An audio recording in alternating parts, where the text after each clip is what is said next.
बहुत सिंपल है। उसके बाद 25th वाला क्वेश्चन है, which mathematical function is use for finding absolute value of a number. Absolute value ये क्या होता है?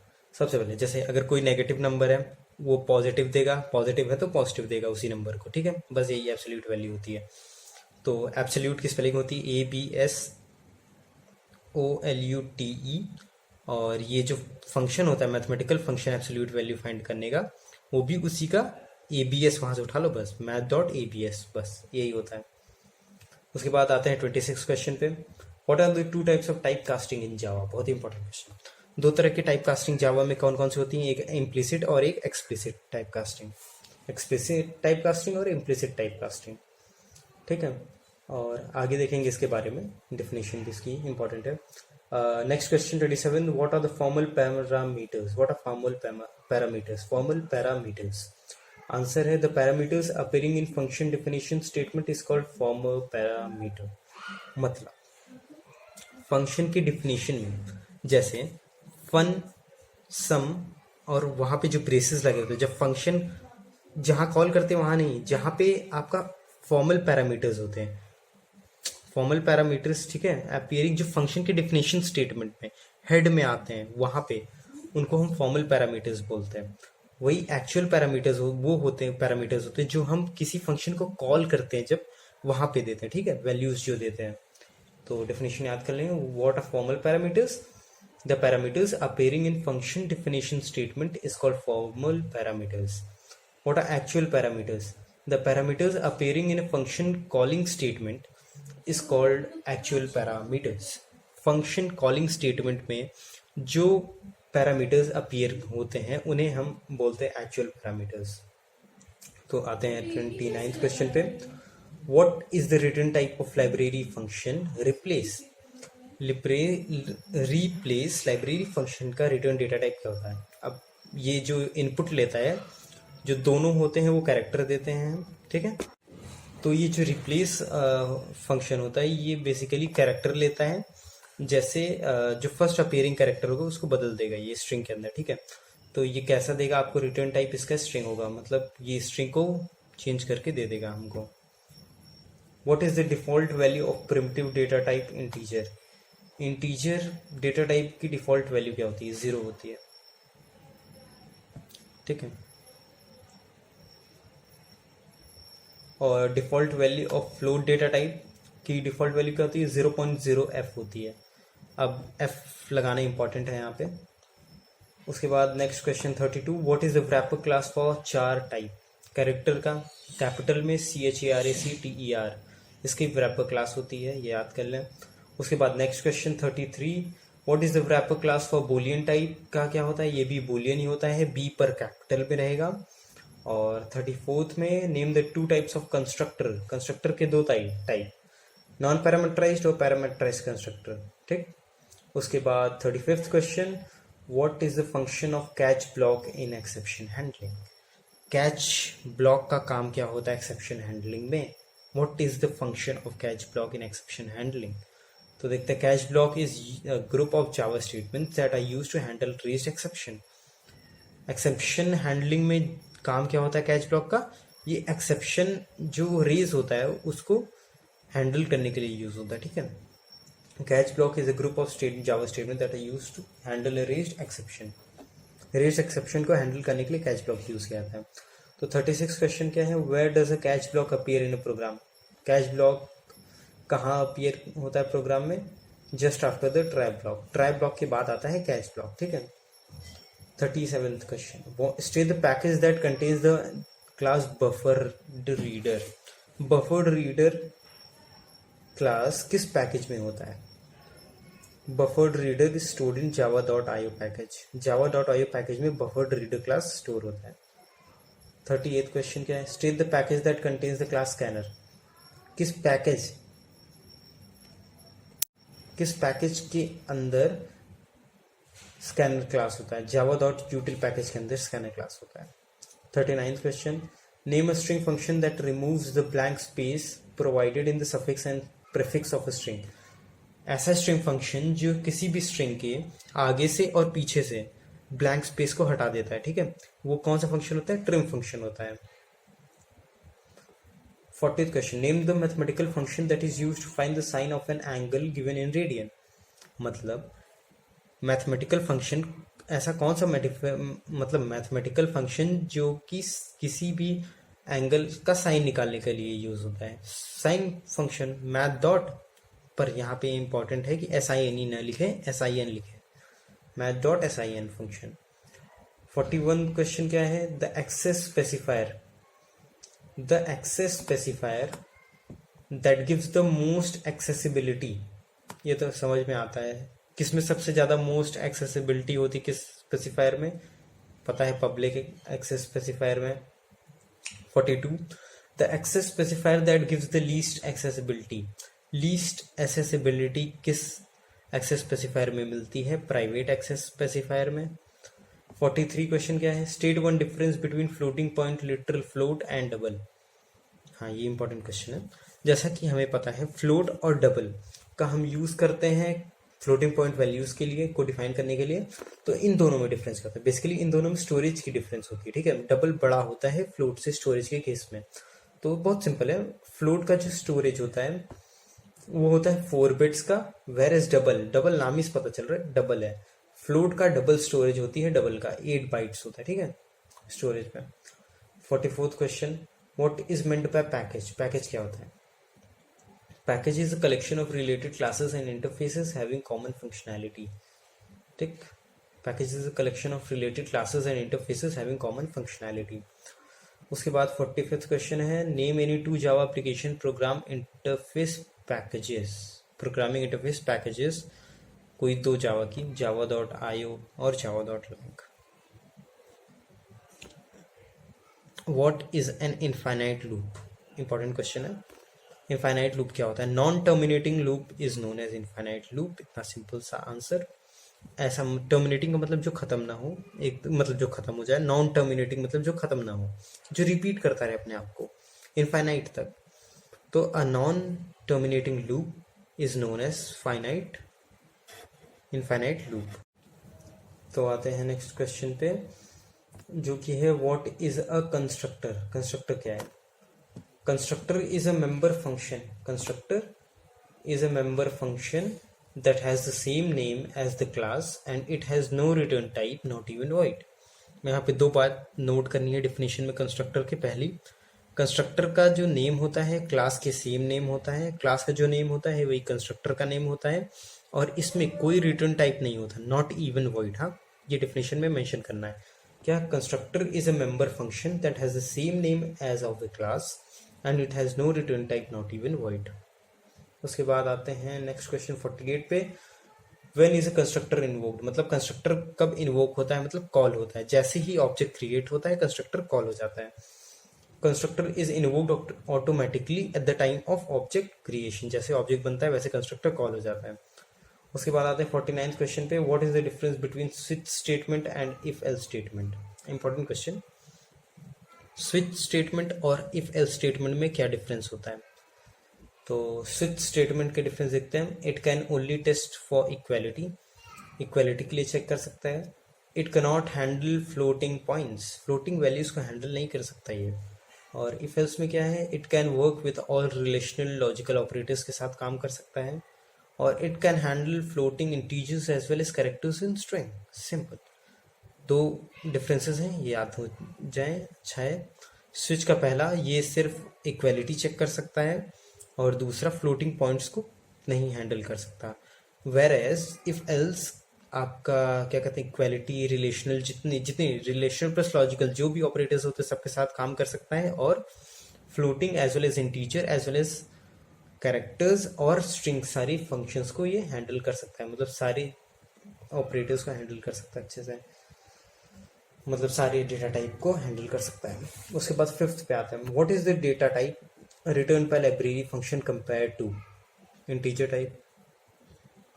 इंटीजर टाइप के साथ यूज करते हैं कंपेयर टू को हम। कंपेयर टू का डेटा टाइप जो होता है, रिटर्न होता है, वो होता है इंट। और 51 क्वेश्चन है, what is the data type return by library function equals boolean, जो कि इक्वल फंक्शन का होता है बूलियन रिटर्न टाइप। और 52 question, what is meant bye presidency of operators. बहुत इंपॉर्टेंट क्वेश्चन है, इसका हम यूज़ करते हैं जब वो आउटपुट वाले क्वेश्चन सॉल्व करते हैं ना, इसका बहुत यूज़ आता है वहाँ पे, कौन सा ऑपरेटर का पहले सॉल्व करना है, ये सारी चीज़ के लिए। तो पढ़ते हैं क्या है answer. The order in which the operators of the expressions are evaluated in a predefined order is called order precedency. बस वही है, order in which the operators of the expression are evaluated, solve किए वो order जिसमें किसी भी expression के operators evaluate किए जाते हैं, सॉल्व किए जाते हैं, बस उसी को इन ए प्री डिफाइंड ऑर्डर। पहले से वो ऑर्डर डिफाइन है कि कौन सा ऑपरेटर पहले सॉल्व होगा किसी भी एक्सप्रेशन में, बस उसे प्रेसिडेंसी ऑफ ऑपरेटर्स बोलते हैं, और या फिर ऑपरेटर प्रेसिडेंसी बोलता है। 53 क्वेश्चन पे आते हैं। What is a literal? Literal क्या होता है? A literal is a data or a sequence of character used in a program to represent a constant that never changes its value during the execution of a program। ये बहुत definition है, इसमें कुछ नहीं समझा सकता, ये याद कर लें। उसके बाद 54th क्वेश्चन क्या है? What is an exception? अच्छा क्वेश्चन है। एक्सेप्शन क्या है, बात करते हैं ना, एक्सेप्शन। तो ये एनोमेलस, या फिर ऐसे एनोमेलस वर्ड आपको हार्ड लग रहा है तो यूज कर सकते हैं unexpected. It is an unexpected situation which occurs during the execution of program. Simple. Which occurs during the program execution. ठीक है? It is an unexpected situation which occurs during the execution of program, या फिर program execution के समय में जो unexpected situation occur करती है उसे हम बोलते हैं exception। उसके बाद नेक्स्ट क्वेश्चन पे आते हैं। नेक्स्ट क्वेश्चन है हमारा, which Java keyword stores the address of the currently calling object? तो this keyword, ये दिस के डेफिनेशन में भी यूज कर सकते हैं। दिस किस लिए यूज होता है? It stores the address of the currently calling object. ठीक है। उसके बाद आते हैं नेक्स्ट क्वेश्चन 56 पे। Name any two wrapper classes. जैसा पता है बुलियन हो गया हमारा, इंटीजर हो गया, डबल हो गया, बुलियन और कैरेक्टर भी होता है। State the Java concept that is implemented through a super class and अ सब क्लास। वही है, कौन सा जावा कॉन्सेप्ट हम यूज करते हैं सुपर क्लास और सब क्लास के थ्रू। ये सुपर क्लास और सब क्लास डॉटर और पेरेंट वाला है, तो इनहेरिटेंस, इनहेरिट करता है एक दूसरे को, बस वही ऑब्जेक्ट ओरिएंटेड का प्रिंसिपल है। तो ये भी अच्छा क्वेश्चन है 58th वाला। What does the class encapsulate? Encapsulate, what does the class encapsulate? उस कैप्सूल के अंदर क्या क्या होता है क्लास के? डेटा मेंबर्स और मेंबर फंक्शन। ठीक है। Class encapsulates the data members and the member function और data members को encapsulate करती है। 59। तो हमारा नेक्स्ट क्वेश्चन है 59th। Name the method of the scanner class that is used to input an integer from the standard input stream. Input and integer from the standard input stream, मतलब standard input stream से कौन सा हमारा method है scanner class का जो integer को लेने में हेल्प करता है। ठीक है। Use to input scanner dot next INT का यूज़ करते हैं हम जब किसी भी इंटीजर टाइप इनपुट लेते हैं, इंटीजर डेटा टाइप के इनपुट को लेते हैं स्कैनर क्लास से, तो हम उसका वहाँ पे यूज़ करते हैं स्कैनर डॉट नेक्स्ट INT का। नेक्स्ट क्वेश्चन 60 वाला है। Name the method of the class scanner class that is use to input and string data from the standard input stream. Similarly वही, जब हम स्ट्रिंग इनपुट लेंगे तो वहाँ पे क्या यूज़ करते हैं? स्कैन डॉट नेक्स्ट का यूज़ करते हैं।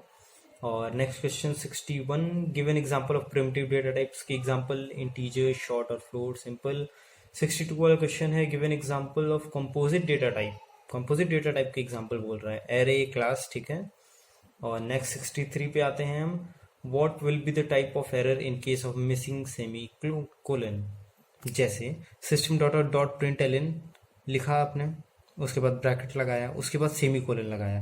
अब सेमीकोलन को आपने मिस कर दिया तो आपके पास कौन सा एक्सेप्शन आएगा, मतलब कौन सा एरर आएगा? तो वो होगा सिंटैक्स एरर। ठीक है, ये याद कर लें। ये इतना नहीं पूछा था, फिर भी पूछा जा सकता है। नेक्स्ट क्वेश्चन 64th है। What will be the type of error in case of division bye a variable that contains. ये उतना इंपॉर्टेंट क्वेश्चन नहीं है, मैंने ध्यान नहीं दिया।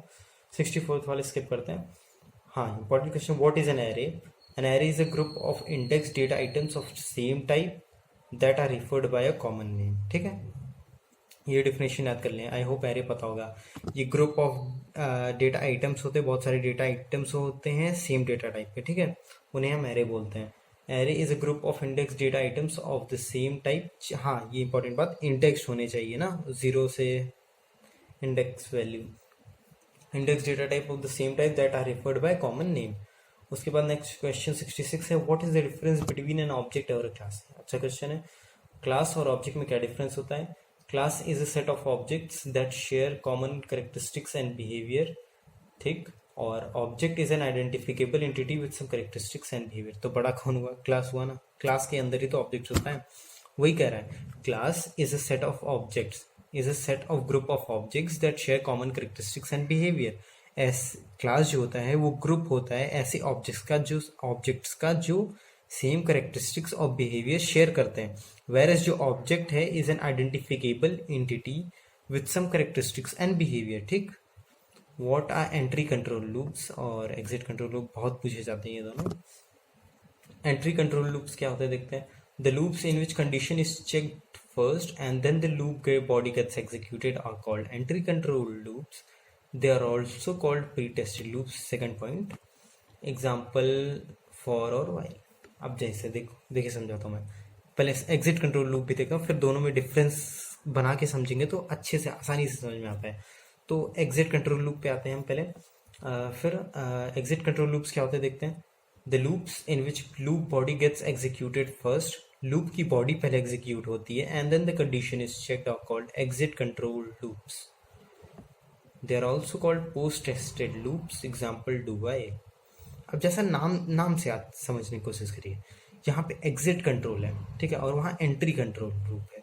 मतलब जब आप एंटर करेंगे ना तब आप चेक किए जाएंगे, और एग्जिट में जब आप एग्जिट करेंगे तब। एंट्री में नहीं चेक किए जाएंगे, एग्जिट में। पर जो एंट्री कंट्रोल लूप्स है ना, नाम में एंट्री आ रहा है तो एंट्री करते समय आपको चेक किया जाएगा। वही एग्जिट कंट्रोल लूप्स में आप एग्जिट करते समय, एंट्री करते समय नहीं चेक करेंगे, आपको एग्जिट करते समय चेक करेंगे। तो जैसा कि एंट्री कंट्रोल लूप्स में कंडीशन पहले चेक होती है फिर एग्जीक्यूट होता है लूप बॉडी। वेर एस मतलब पहले आप चेक किए जाओगे फिर अंदर जाओगे, मतलब कंडीशन पहले चेक होगी फिर आप अंदर जाओगे, ठीक है। वहीं पे एग्जिट कंट्रोल लूप में कंडीशन बॉडी, लूप की बॉडी एग्जीक्यूट हो जाएगी बट फिर उसके बाद आपका कंडीशन चेक होता है, ठीक है। अब जैसा कि पहले अगर कंडीशन चेक हो जाएगी तो प्री टेस्टेड लूप बोला जाएगा, पहले कंडीशन चेक हो गई ना उसके बाद। और अगर बाद में लूप में चेक की जा रही है कंडीशन तो उसे पास्ट या फिर क्या कहते हैं पोस्ट कह सकते हैं, पोस्ट टेस्टेड लूप्स कह सकते हैं, जिसका एग्जांपल है डू वाइल और फॉर वाइल। फॉर वाइल और डू वाइल, ठीक है। फॉर और वाइल दो अलग अलग लूप्स होते हैं। तो आई होप समझ में आ गया होगा डिफरेंस। जैसे एंट्री कंट्रोल लूप्स का पहला डिफरेंस है, यहाँ पे कंडीशन चेक की जाती है पहले, फिर लूप बॉडी एग्जीक्यूट होता है। वहीं पे एग्जिट कंट्रोल लूप्स में पहले लूप बॉडी एग्जीक्यूट होती है फिर कंडीशन चेक की जाती है। और दूसरा पॉइंट, जो एंट्री कंट्रोल लूप्स होते हैं हम उनको प्री टेस्टेड लूप्स बोलते हैं, और जो हमारा एग्जिट कंट्रोल लूप्स होते हैं हम उनको पोस्ट टेस्टेड लूप्स भी बोलते हैं। एग्जाम्पल हमारा आपका क्या कहते हैं एंट्री कंट्रोल लूप्स का होता है फॉर और वाइल, याद है ना, हम ऊपर कंडीशन देते हैं दोनों में। तो वो हो गए आपके प्री टेस्टेड लूप्स, मतलब आपके ये एंट्री कंट्रोल लूप्स। और एग्जिट कंट्रोल लूप्स के एग्जांपल हो गए डू वाइल। डू पहले कर दो फिर कंडीशन चेक करो। तो फिर आते हैं नेक्स्ट क्वेश्चन पे 69th, जो कि है which unit of class gets called when the object of the class is created. Class की कौन सी यूनिट कॉल होती है अपने आप जब हम ऑब्जेक्ट क्रिएट कर देते हैं? तो वो है कंस्ट्रक्टर। नेक्स्ट 70th क्वेश्चन पे आते हैं, what is the role of keyword void in declaring a function. जब हम फंक्शन को डिक्लेयर करते हैं तो कीवर्ड वॉइड की क्या इंपॉर्टेंस है, क्या यूज होता है, क्यों यूज होता है कीवर्ड वॉइड फंक्शन डिक्लेयर करने में, इंपॉर्टेंस क्या है इसकी? तो वो होता है, बताता है उसका रिटर्न टाइप, ठीक है। At the time of function declaration, void signifies that the function has no return type. That means function will not return any value. Void मतलब खाली, ठीक है, void मतलब खाली। तो अगर हम फंक्शन के जगह void यूज करते हैं तो वो सिग्निफाई करता है कि function has no return type, कोई फंक्शन में कोई रिटर्न टाइप नहीं है, ठीक है, और फंक्शन कोई वैल्यू रिटर्न नहीं करेगा। तो जहाँ तक हम 70 क्वेश्चन आज करने वाले थे, बट कुछ एक दो क्वेश्चन बहुत इंपॉर्टेंट और हैं जो मैंने नोट किए थे, वो भी बता देता हूँ। हाँ, ये 73rd, define the term byte code. Byte code क्या होता है, डिफाइन करो। Byte code is the code which is generated after the binary file is compiled. वो कोड जो बाइनरी फाइल कंपाइल होने के बाद जनरेट होता है, हम उसको बाइट कोड बोलते हैं, ठीक है। ये हो गया एक क्वेश्चन। और ये what do you mean by type casting, ठीक है। What do you mean by type casting, जैसा हमने पढ़ा था आगे, टाइप कास्टिंग दो तरीके की, इम्प्लिसिट एंड एक्सप्लिसिट। तो ये होता क्या, type casting is basically conversion of one data type into another, ठीक है। टाइप कास्टिंग बोलते हैं conversion of one data type into another. तो 75 क्वेश्चन पे आते हैं। दो जंप स्टेटमेंट जावा में, ब्रेक, कंटिन्यू, ओके। और हो गया वैसे। हाँ, 77 भी बहुत इंपॉर्टेंट क्वेश्चन है। State any two importance of using a function in a program. Program में फंक्शन यूज करने के दो इम्पोर्टेंस बताइए। पहला, रीयूजेबिलिटी ऑफ कोड। कोड जितना आपने लिखा है उसे बार बार नहीं लिखना पड़ेगा, इजी हो जाएगा। और दूसरा, helps to cope up with complexities से कोप अप करने में हेल्प करता है। और दूसरा, रीयूजेबिलिटी ऑफ कोड। तो यहाँ तक हम शेयर करते हैं आज इस वीडियो में, और आई होप आप सबको बहुत पसंद आएगा और ये वीडियो आपकी लाइफ में वैल्यू एडिशन करेगा। और अगर आपको ये वीडियो अच्छा लगता है तो प्लीज़ लाइक करें, शेयर करें और सब्सक्राइब करें। और कमेंट सेक्शन में हमें बताएं अगर आपको और इसके सेकंड पार्ट चाहिए और क्वेश्चन चाहिए, मतलब थ्योरी के लिए हो या फिर आपका आउटपुट वाले क्वेश्चंस हो या फिर आपके प्रोग्रामिंग के प्रोग्राम्स हों। जिस टाइप के क्वेश्चंस चाहिए हों आप कमेंट डाउन करें। अगर ज़्यादा लोग कमेंट्स करेंगे सेम चीज़ तो मैं उस पर वीडियो बनाऊंगा। और जो भी चाहिए होगा आप बताइएगा, जो भी फीडबैक होगा इस वीडियो के रिगार्डिंग, क्या मुझे इम्प्रूव करना चाहिए और कैसे कंटेंट लेके आऊँ, तो मुझे कमेंट बॉक्स में बताएं। और अगर अभी तक आप लाइक ना किए हों तो प्लीज़ लाइक कर दें और सब्सक्राइब कर दें अगर नए हैं चैनल पे। तो आई होप आपको पसंद आया होगा ये वीडियो। तो फिर आज के लिए बस इतना ही, फिर मिलते हैं किसी और वीडियो में। Till then keep learning, keep exploring और थैंक यू।